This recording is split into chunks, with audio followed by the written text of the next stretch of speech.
Thank you. So first of all, thank you for inviting us to present today to share with you what our role is.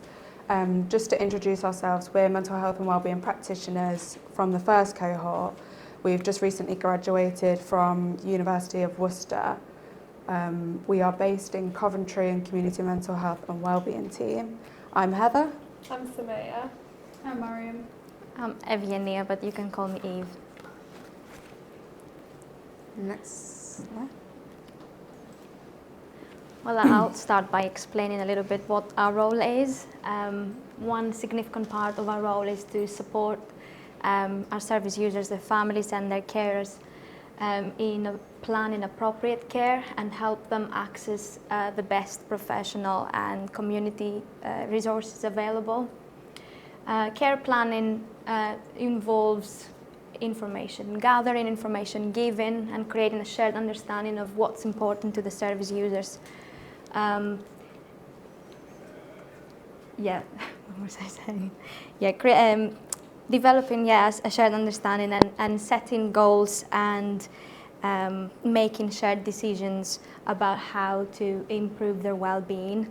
Another significant part of our role is to deliver psychologically informed interventions. These interventions are aligned to cognitive behavioral principles. They do not replace therapy. They support, they promote well-being, and they form a wider part of the offer of our team. We work closely with CBT therapists and psychologists. Very often we actually work with service users that are either awaiting psychological therapy or have just finished it. I can move on to the next one. Okay, so this is the referral pathway that's been set up specifically for our service. People can book in through a consultation process with a CBT therapist or a psychologist, and this is so that we can screen suitability for the interventions that we offer, and then if the person is deemed suitable, will then be added to our waiting list and be allocated.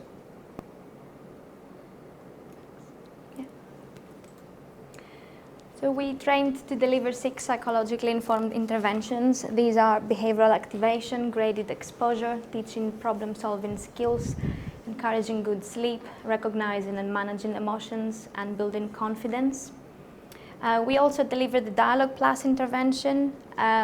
Currently, we deliver this intervention to service users who are on the CBT or psychology waiting list.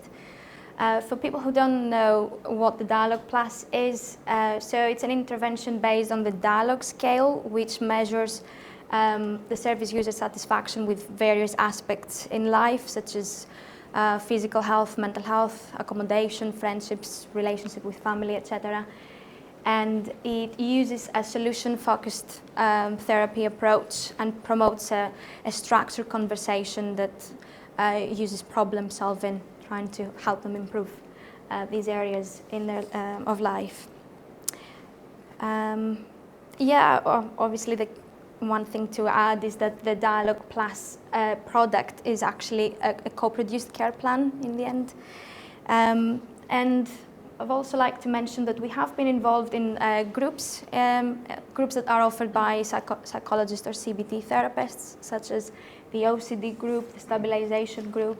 We're about to start helping with the STEPS EI, which if you want to learn a bit more about, Vicky will tell you. I can't remember what the acronym stands for. I can't either. It's for emotional difficulties that we know for sure. Next one now, we would like to give you a brief description of what each intervention entails, just so that you have an understanding what level of intensity our interventions are, which I believe is important because you must have thought today that some of these new roles overlap, so what differentiates us from support workers or assistant psychologists, I guess. So we do deliver structured interventions that we trained in. The first one I'd like to talk about is behavioral activation. I believe you know already some about it, so I won't do the psychoeducation to you today. But it's a treatment that we offer to service users that struggle with low mood, poor motivation, a lot of negative thinking. They might struggle to keep on top of house chores and self-care. What we try to do first is offer some psychoeducation and develop a shared understanding of how the depression impacts them. We try to use the diagrams like the ones that you see here. We try to explain how the reduced activity gives you more time to think of all your worries, and then less opportunities to engage in things that offer pleasure or a sense of achievement. And then you feel more tired, less energized, and maybe even guilty and sorry and sad for yourself, and that maintains the cycle. And what we try to do with them is break this vicious cycle by doing more gradually. We teach them that they will actually gain a better sense of achievement, and they will start feeling more motivated and energized, and they will do more, and keeps going. You can move on to the next one. Now it's a little bit about the steps and what exactly we do. So after we have offered this psychoeducation, we use as well the 5 areas model formulation to help them connect their, to make the connection between thoughts, feelings, physiological symptoms and behaviors. We set personal goals, and then we try to break these down into smaller steps. We invite them to self-monitor, to use these weekly planners to be able to reflect on what they enjoy the most, and then start planning ahead. And we try to motivate them to stick to the plans, follow the plan and not the mood. We, of course, monitor progress using routine outcome measures. We have the goal-based outcome measure. But we also use the recall, which is the recovering quality of life. And yeah, of course, reviewing progress. We also, if we do need, sometimes we do problem solve if any difficulties have arisen during implementation. So that's the BA.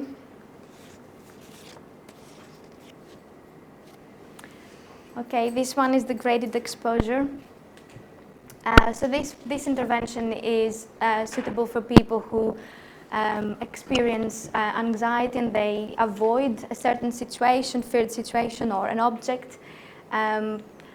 Again, in this, similarly to before, we try first to explain why avoidance might be helpful in the short term, but in the long term, it only makes the fear worse, and it can limit their life significantly. Again, we try to use the vicious cycles to help them make the connection between anxiety and avoidance, and using the diagram, we teach them that if they do stay in the situation long enough, they might actually see that it's not that bad, and they will see that their anxiety gradually reduces through the process of habituation. Let's move to the next one. So the steps, again, after we have offered the psychoeducation, we try to normalize anxiety and the physiological symptoms. We try to teach them to cope with them, probably something I didn't do very well today. Teaching them about the flight-fight response. And then we try to set some goals together. We usually compose a list with fearful situations, and then we encourage them to choose something that is meaningful to them and something that aligns to their goals and values in life as well.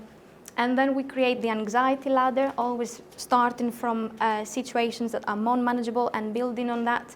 We implement these steps with them, but we also encourage them to keep repeating the exercises in between sessions, because as you can see in the principles of graded exposure, it's important that they do repeat these, repeat the exposure challenges, and they stay engaged enough. That means without using safety behaviors, so we try to drop these gradually as well. And prolonged, obviously, they need to stay in long enough in the situation to see the anxiety subsiding. So that's for me. Okay, so the next one is problem-solving skills. It's a pretty straightforward intervention. It's a low intensity intervention which focuses on the here and now, and it helps people identify their problems and then ways to solve them. So within this intervention there's 7 steps. So going through each one, it's identifying the problem, writing down solutions to the problem, identifying what resources are needed, so things like time, money, if anyone else is needed to support, then choosing the solution, carrying it out and then reviewing it to see if it's successful. If not, then repeating the steps again.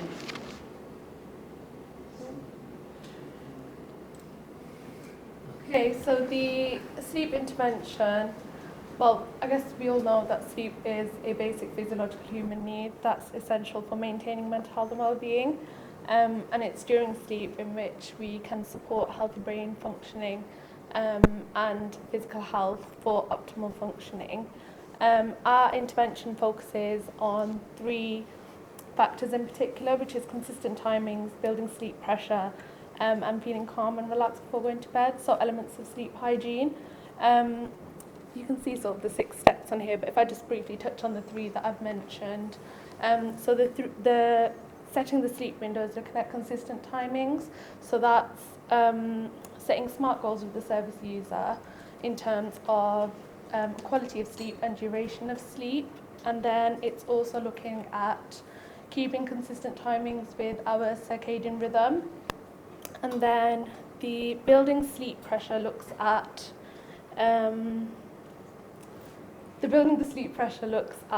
planning activities regularly, so that we can increase our homeostatic need for sleep by expending energy through regular activity. And then the feeling relaxed and calm before sleep is essentially the transition from wakefulness to sleep. For example, creating a wind down routine to sort of slow our mind and our bodies down, allow it to relax, making it easy to get to sleep and stay asleep for longer. So for example, limiting things which keep the brain stimulated, screens, food consumption, liquid consumption, and increasing sort of things that are more relaxing, such as mindfulness.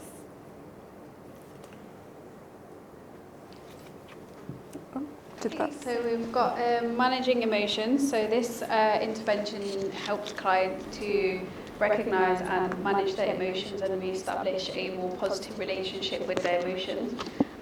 This is done by helping them to name their emotions and understand the function of each emotion, teaching them to check whether the emotion is appropriate to the situation, teaching them how to check the level of the intensity and whether that's appropriate, and then also teaching them how to increase or decrease the level of intensity.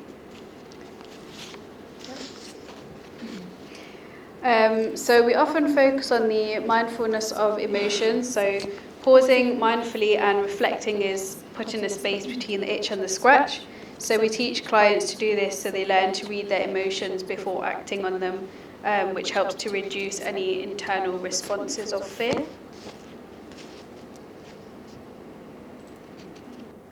Okay, and the final intervention that we offer is building confidence. Many of the people that we've worked with often hold negative self-views about themselves, that they're worthless, unlikable, and the idea is that we would support them to change these to more positive views.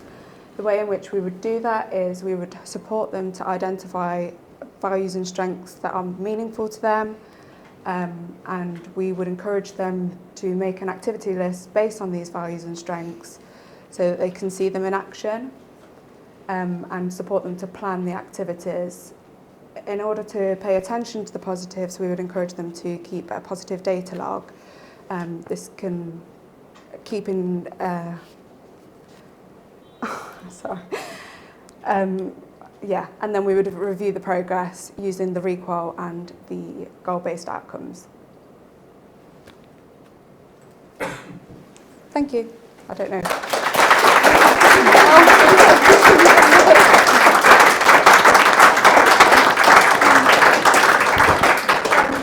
Thank you all for that. I think it's a really helpful way to actually identify all the key interventions and the roles that you do.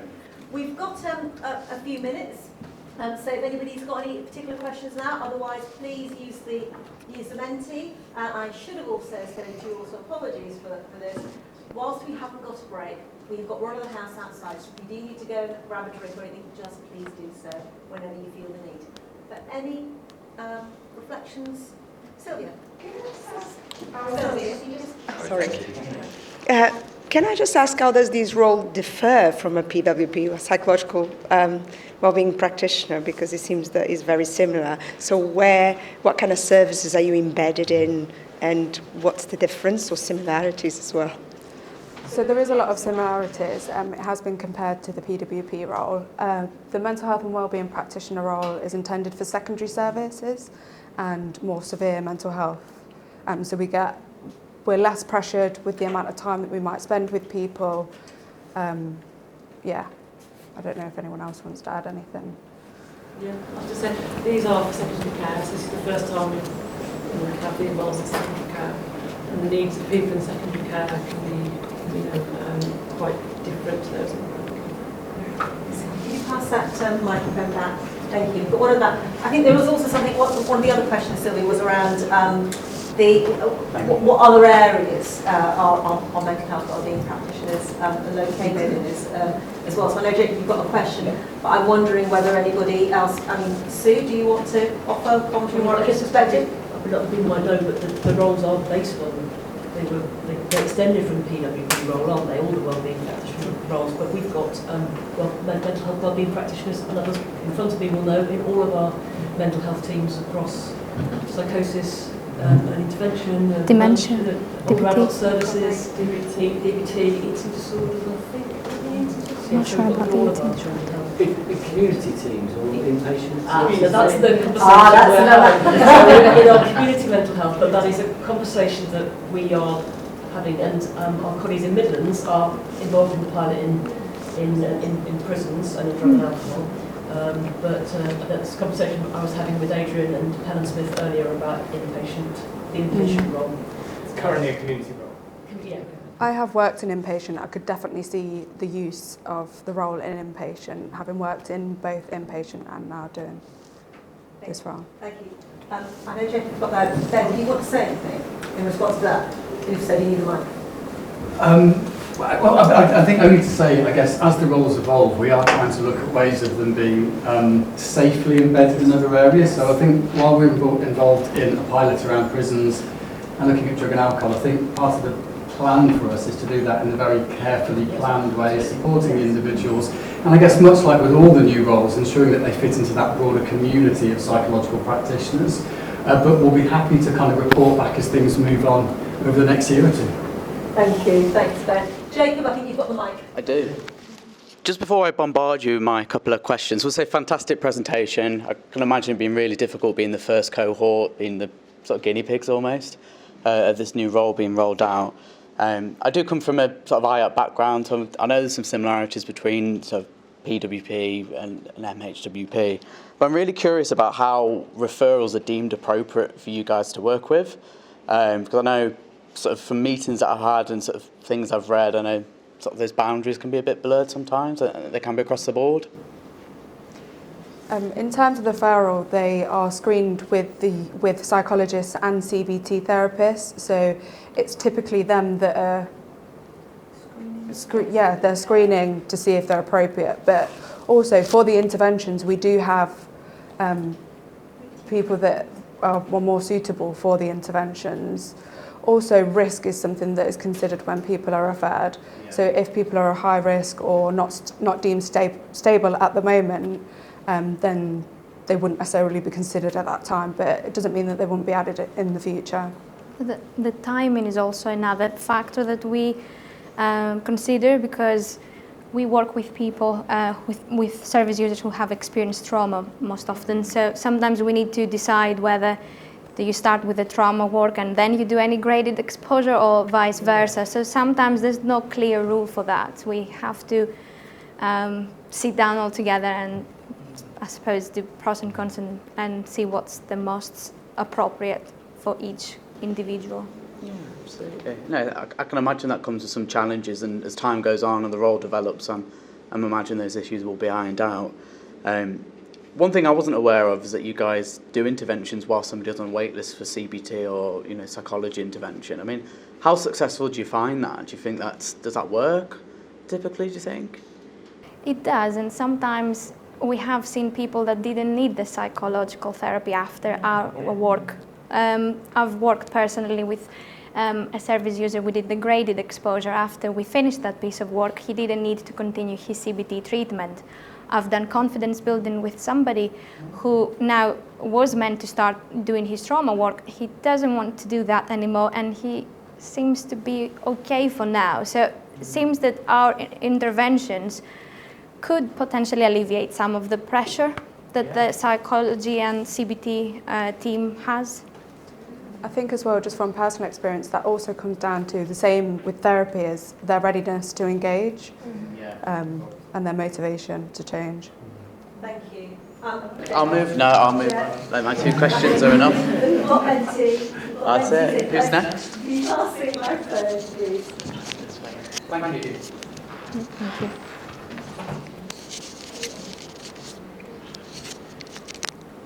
Hi, I just wondered if you have the capacity to offer any follow-up sessions or outcome measures, you know, a little bit of time after your interventions. It kind of follows on from the previous person who was asking, but I just wondered if you have that in your role, really.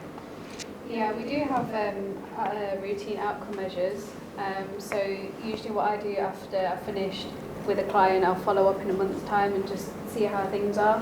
And then once they do finish work with us, if they're still on the waiting list, we often offer waiting list calls. So one of us will be calling them once a month anyway to check up on them. Thank you. We're going to stop it there. Thank you, everybody, for a fantastic presentation. Thank you.